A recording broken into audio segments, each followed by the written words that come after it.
Buenos días, mis queridos hermanos. En esta mañana quiero traeros unos textos basados en esta idea, en este pensamiento, ¿no? En esta reflexión. ¿Por qué no estamos aprovechando al máximo la luz? ¿Qué es lo que está pasando en realidad?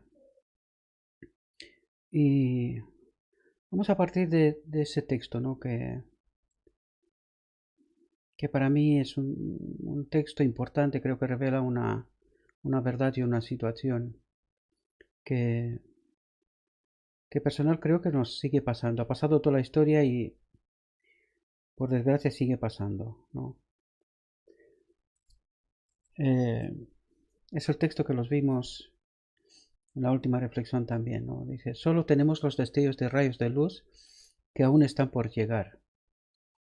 No estamos aprovechando al máximo la luz que el Señor ya nos ha dado y por lo tanto no recibimos la luz aumentada. No caminamos en la luz ya derramada sobre nosotros. Yo creo que este pensamiento, ese texto, mm, deberíamos de darle un poco más de énfasis, de importancia quizás en nuestra vida, porque creo que está reflejando una realidad. Creo que no nos acercamos lo suficiente en la palabra de Dios como para conseguir aprovechar toda la luz que ya nos ha sido dada y de esta manera conseguir tener esa luz aumentada que el Señor eh, pretende ofrecernos, ¿no? Ese también es un texto que lo estudiamos en la última reflexión, pero me quería quedar con lo que está en rojo, ¿no? Pero los judíos no habían comprendido el significado del edificio que consideraban con tanto orgullo. Y aquí creo que viene el kit de la cuestión, ¿no? No se entregaban a sí mismos como santuarios del Espíritu Divino. Creo que en realidad esa debe de ser la clave, posiblemente una de las más importantes. Seguramente habrá otros aspectos, ¿no? Pero si la luz nos viene del Espíritu Santo, difícilmente podemos entender las escrituras, ¿verdad? Es muy fácil desviarse y sabemos que hay alguien que está muy preocupado para que esto ocurra. A raíz de esos textos me vino a la mente la experiencia de Moisés, sí, cuando empezó su obra, los problemas y las dificultades que tuvo que pasar, pero luego me acordé del Moisés moderno, como me gusta a mí decirlo, por la obra y por el tamaño de la obra, por la profundidad de la obra que he hecho, ¿no? Que es Elena de White. Y me veían los primeros escritos a sus inicios, en la primera visión que ella tuvo, pero nada más terminar la visión, lo vais a ver en los textos, ella relata unas experiencias personales. No nos olvidemos, aquí estamos en 1845, esa es la fecha más o menos. Eh, Todavía no entendían muy bien qué es lo que está pasando.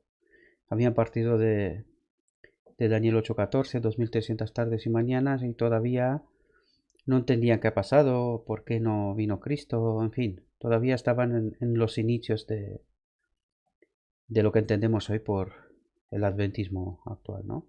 Pero vamos a ir a los textos porque no quiero alargarme demasiado. Y fijaos el relato que ella nos hace, su propia experiencia, ¿no? Si tenía una visión en una reunión, muchos decían que era excitación y que alguien me mesmerizaba. Este era un fenómeno que ocurría en aquellos tiempos. Sabemos que con la sierva del Señor también apareció otro fenómeno. Satanás también estaba haciendo su obra, ¿no? Pero no vamos a hablar de eso, simplemente es una pequeña explicación. Entonces me iba sola a los bosques donde únicamente el ojo o el oído de Dios puede verme o oírme. Me dirigía a él en oración y él a veces me daba una visión allí. Me regocijaba entonces y contaba lo que Dios me había revelado a solas, donde ningún mortal podía influir en mí. Pero algunos me dijeron que me mesmerizaba a mí misma. Y aquí quiero que todo lo que está en rojo son textos donde creo que es importante pensar, reflexionar, ¿no? ¿Qué es lo que está pasando, ¿no? Oh, pensaba yo, hemos llegado al punto en que los que acuden sinceramente a Dios a solas y confiando en sus promesas para obtener su salvación, pueden ser acusados de hallarse bajo la influencia corrupta y condenadora del mesmerismo. ¿Os dais cuenta? Elena de White en aquellos momentos, junto con su familia, estaba en la iglesia metodista. Era parte de la iglesia metodista, como de hecho casi la mayoría de los mileritas, ¿no? Eran parte de la iglesia metodista. Y fijaos, cada vez que aparece la luz, ¿verdad? Que algún hermano o alguien descubre cosas en las escrituras, pues hay un fenómeno que está pasando, ¿verdad?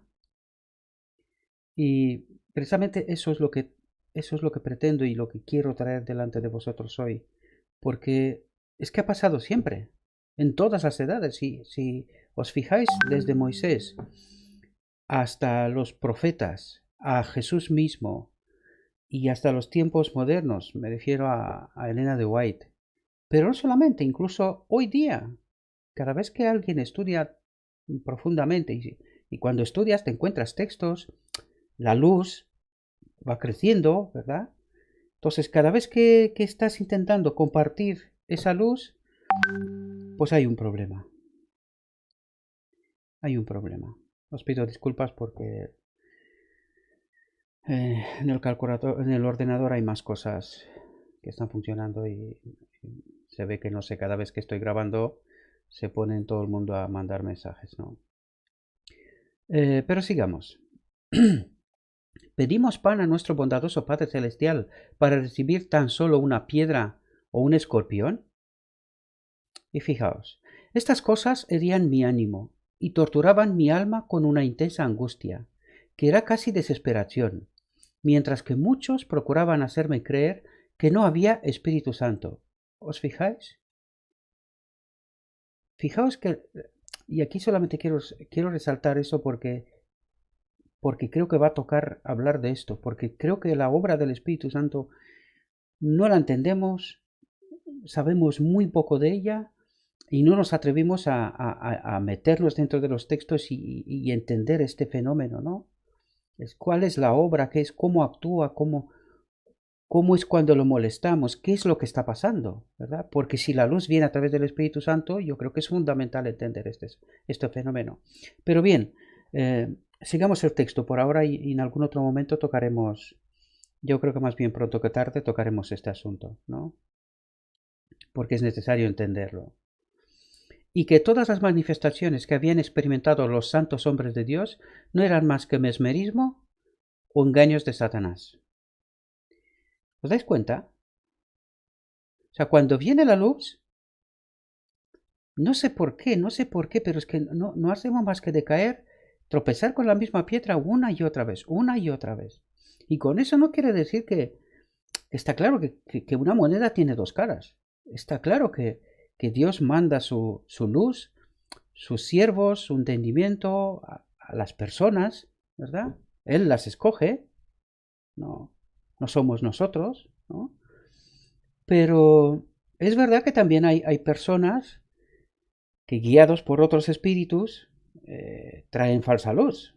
Eso también es verdad, ¿no? Pero yo creo que no sé, como de alguna manera Satanás nos ha engañado y creo que lo ha hecho en todas las edades, ¿no? Nosotros hemos tirado la falsa luz y con ella también la buena. Porque yo creo que no hay otra explicación de por qué está pasando lo que está pasando. ¿Verdad? ¿Por qué no podemos ir en luz, en la luz en aumento? Y me viene a la mente Jesús, ¿no? Jesús predica de los mismos evangelios y los fariseos y los saduqueos y, en fin, los maestros del pueblo pues no entendían nada. No entendían. Eso es muy curioso, ¿no? Porque es que están hablando de las mismas... O sea, si hablaríamos de cosas distintas, ¿no? Pero es que tenían las mismas escrituras. ¿Por qué Jesús tiene una luz distinta y por qué nosotros teníamos, y me identifico, ¿no? ¿Por qué nosotros, la humanidad, o sea, tenemos una luz distinta? ¿Qué es lo que está pasando? ¿Qué es lo que hay detrás? ¿Qué fenómeno ocurre detrás que nosotros siempre tropezamos con esta piedra? ¿No? Eso es lo que pretendo sacar un poco la luz hoy, porque debemos de entender de una vez eso. No puede ser que cada vez que Satanás nos manda luz falsa, nosotros tiramos la luz falsa y la buena con todo. Rechazamos. Hemos llegado hasta el punto de tener casi un pensamiento único. Todo aquel que se sale de ese marco, pues tiene un problema. Y en verdad lo tiene, claro, porque Satanás es lo que está haciendo. Sigamos los textos. En aquel tiempo había fanatismo en el estado de Maine.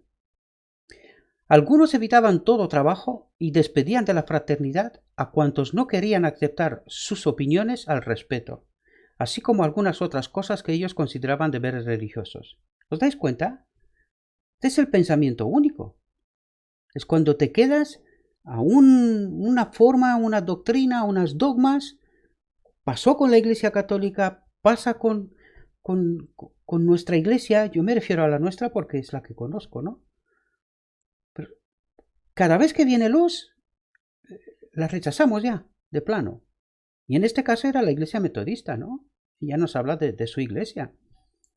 Pues los marginalizaban, los echaban. Saben muy bien que los inicios de nuestra Iglesia en realidad son con expulsados de estas otras iglesias.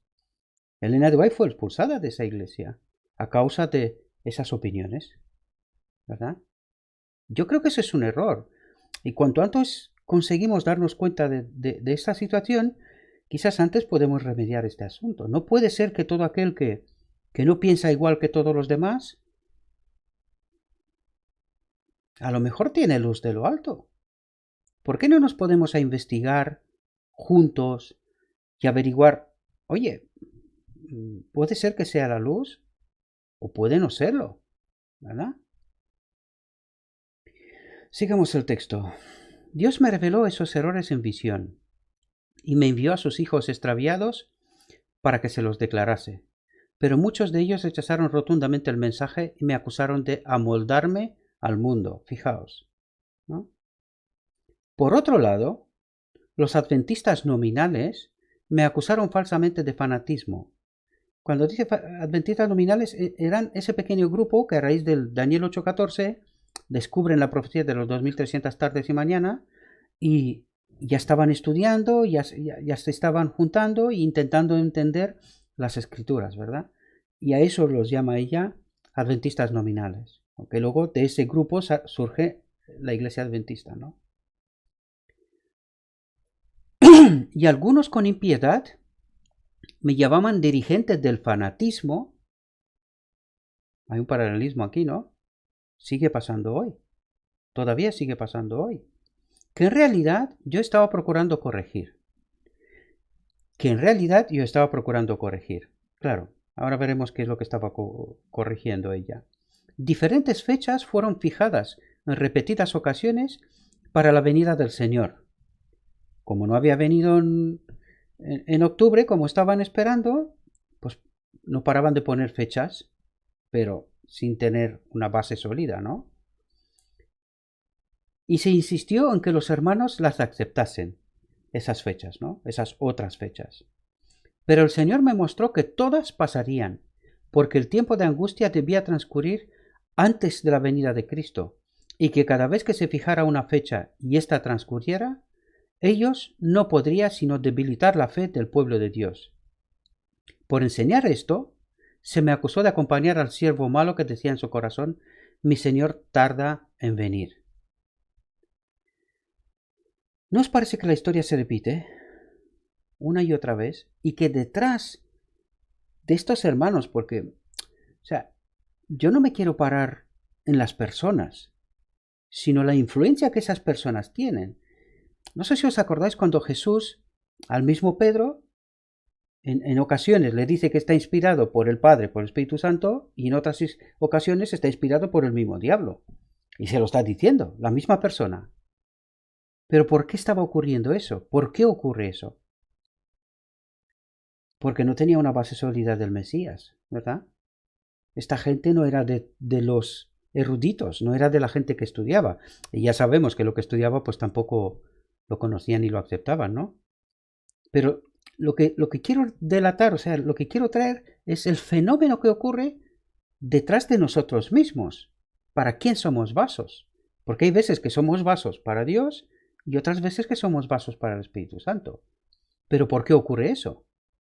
No puede ser que estemos tambaleando de un lado para otro constantemente. No, eso no creo que puede ser, o sea, no debería de ser, ¿no? Pues fijaos, porque esa es la experiencia de Nietzsche de Elena de White, y creo que eso es lo que nos está diciendo, ¿verdad? Porque yo no creo que esas personas estaban malintencionadas. Sinceramente no creo eso. Pero sí van con el mismo principio. Mejor que perezca uno y que no perezca el pueblo, ¿no? Es como fue matado Cristo. Ese mismo principio no viene de Dios, ese no es de Dios. Ese principio viene de Satanás.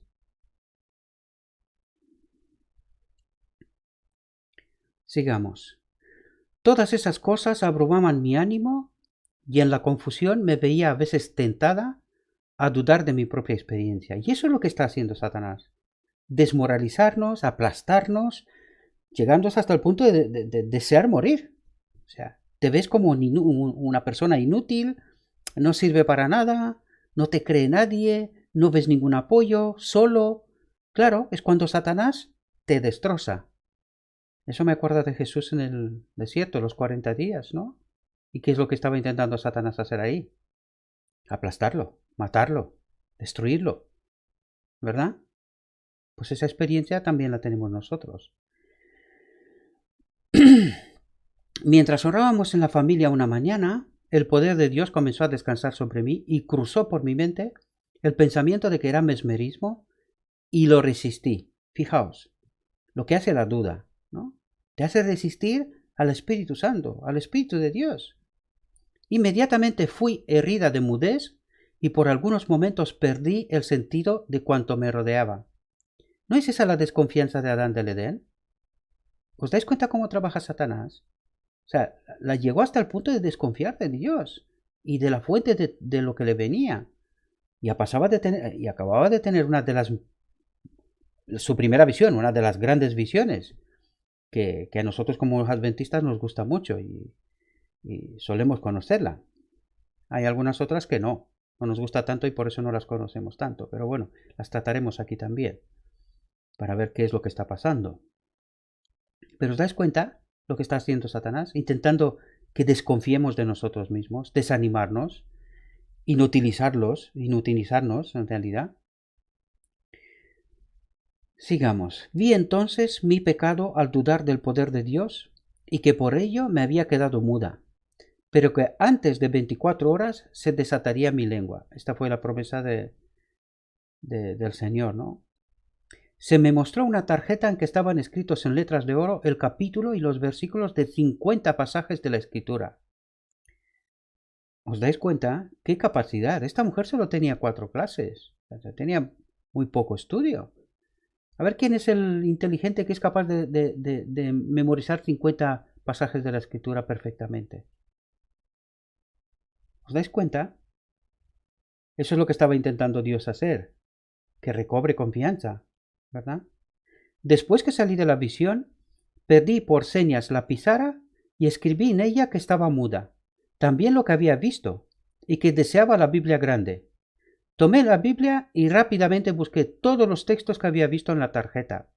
No pude hablar en todo el día. A la mañana siguiente temprano, llenóse mi alma de gozo. Llenóse mi alma de gozo. Se desató mi lengua y prorrumpí en grandes alabanzas a Dios.